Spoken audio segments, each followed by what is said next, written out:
Hello, today is Wednesday, August 20th. Welcome to episode 491 of Fault Lines, the National Security Institute's podcast that gets you quickly up to speed 3 times a week on the national security and foreign policy debates shaking up America. I'm NSI Advisory Board member Lester Munson. I'm joined today by senior fellow Bishop Garrison and fellows Marc Raimondi and Jessica Jones, not a superhero or TV star, podcast star, Jessica Jones. Folks, we're going to talk today about the meeting on Monday at the White House between President Trump of the United States, President Zelensky of Ukraine, and a smattering of Western European leaders, including the Prime Minister of the United Kingdom, Keir Starmer, Emmanuel Macron of France, Marc, call him Daddy Rutte, the Secretary General of NATO, where there was some agreement on the way forward on President Trump's efforts to provide a diplomatic solution to the war in Ukraine. Of course, this meeting was a follow-on to Friday's meeting in Alaska between President Trump and President Putin, in which there was famously a B-2 flyover, a red carpet treatment, no agreement at all on a ceasefire, a seemingly change in U.S. position on how these negotiations should go.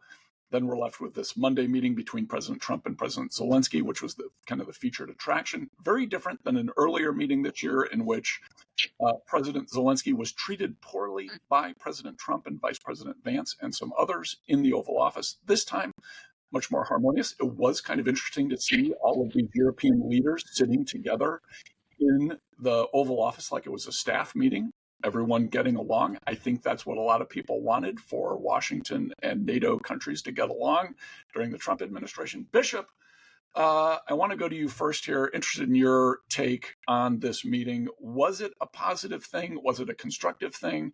Is this an important step in an ultimate diplomatic answer to the war in Ukraine? Well, I mean, it depends on how you define a lot of this. Was it a positive thing? I would actually say yes. Like the best thing about this was it was kind of boring overall than expected. And I think in this particular comment, that's not a bad thing. Was it constructive? That kind of remains to be seen. I think there is one positive in this that the EU, and not just the EU, European leaders brought to include the EU, are looking to as an opportunity, or looking at this as an opportunity to kind of take the lead here a bit, to step into the breach, to say, hey, we are going to have some more fat in the fire. We're concerned about what Russia's continued aggression potentially means for all of us as a collective unit, and we're going to try to negotiate a bit of this with the United States to ensure that they're going to continue to properly resource Ukraine in this, and what they won't do will look more so to fill in the gaps and to take advantage of the moment. I think all of that is a very good thing. Now, how much of this actually comes to pass remains to be seen. And I think a lot of what we've witnessed since Alaska has not necessarily, beyond what I've just kind of described, been that constructive. But there's still opportunities for movement here, and I do think that's positive. Marc, one of the things the White House was kind of messaging off the record and on background for reporters was that President Trump wants something that's going to last longer than just a temporary ceasefire or something like that. Based on your historical views, what do you think of that possibility? Well, I think that's, what everybody goes into a negotiation hoping for. But when we discuss peace talks, it's vital to remember that peace is only as durable as the strength backing it up. And Ukraine has already learned the hard way that paper guarantees, however well-intentioned, will not stop drones, tanks, missiles from massacring its citizens. If we look back to 1994, under the Budapest Memorandum, Ukraine gave up the world's third largest nuclear arsenal in return for security guarantees or assurances by the US, UK, Russia, and others. But when Russia invaded in 2014 and again in 2022, those guarantees weren't worth the paper they were written on. Ukraine was left to fight alone until limited support arrived much later. And even then, it was too little, too late, with way too many red lines attached to it by the previous administration, some of which continue today, and others that were providing armaments with conditions.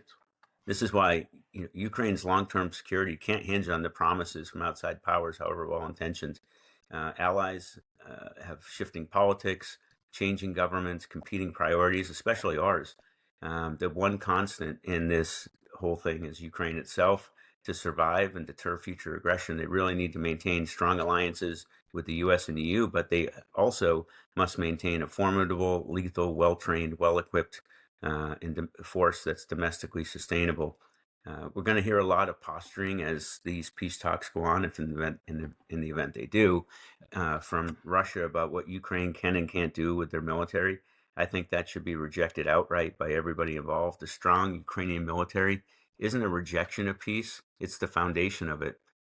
Deterrence is what makes any political settlement meaningful.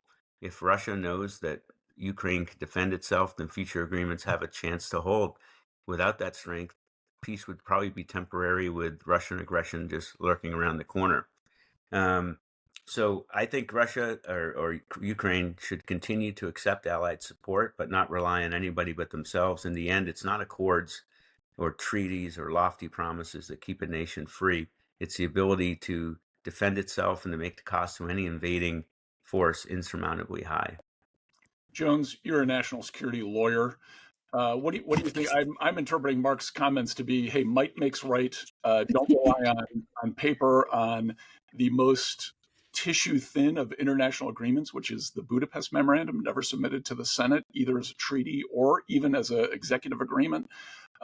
Probably not even worth the paper it was typed on or napkin it was written on.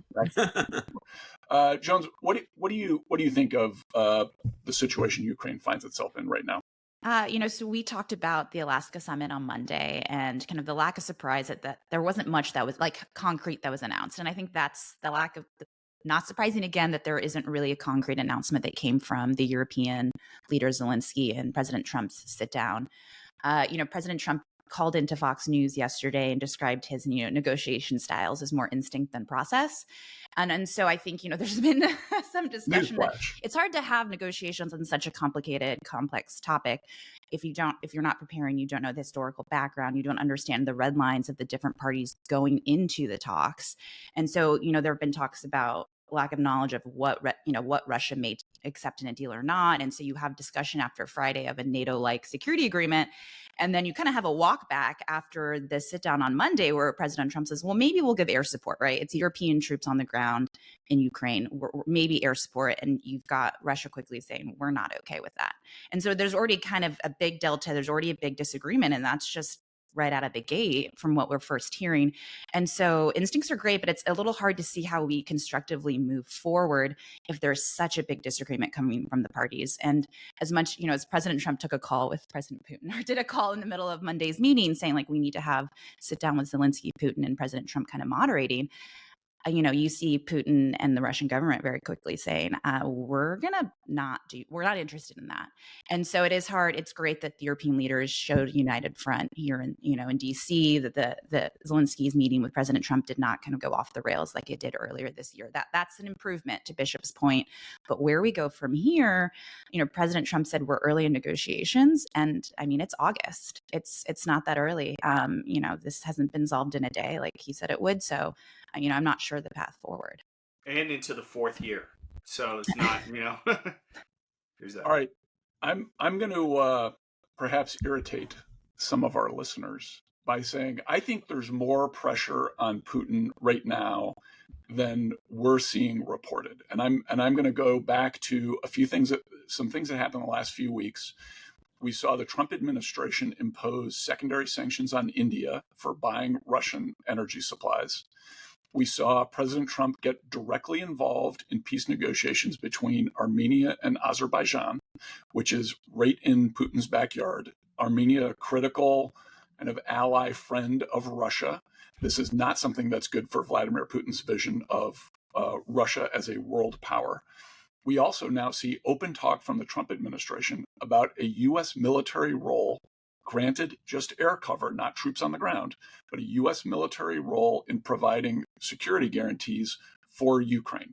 These, I think, are significant steps forward. And I think even the phone call, which is a totally Trumpy thing to do, on TV, in the middle of this meeting, with all the spotlights on him, kind of the center ring of the circus here, calling Putin while all the European leaders are sitting around his desk is also putting pressure on Putin. And I think we're maybe not quite appreciating how difficult Vladimir Putin may find this situation coming from his supposedly good buddy, Donald Trump. So I you agree. think this? I don't think that's that crazy. I'm Well, sorry, but do you Jess, go think ahead. this is more pressure than, a month or however, what's time now? But previously when President Trump is, tweeting out how angry he is at Putin, and he is clearly mad, right? The all caps messaging publicly. You think this is more, you think he is now putting more pressure, is even more past Putin's previous actions? Because sanctions on Russia, though, are still on hold. Look, Bishop. You're gonna make me agree with Les on this, Joe.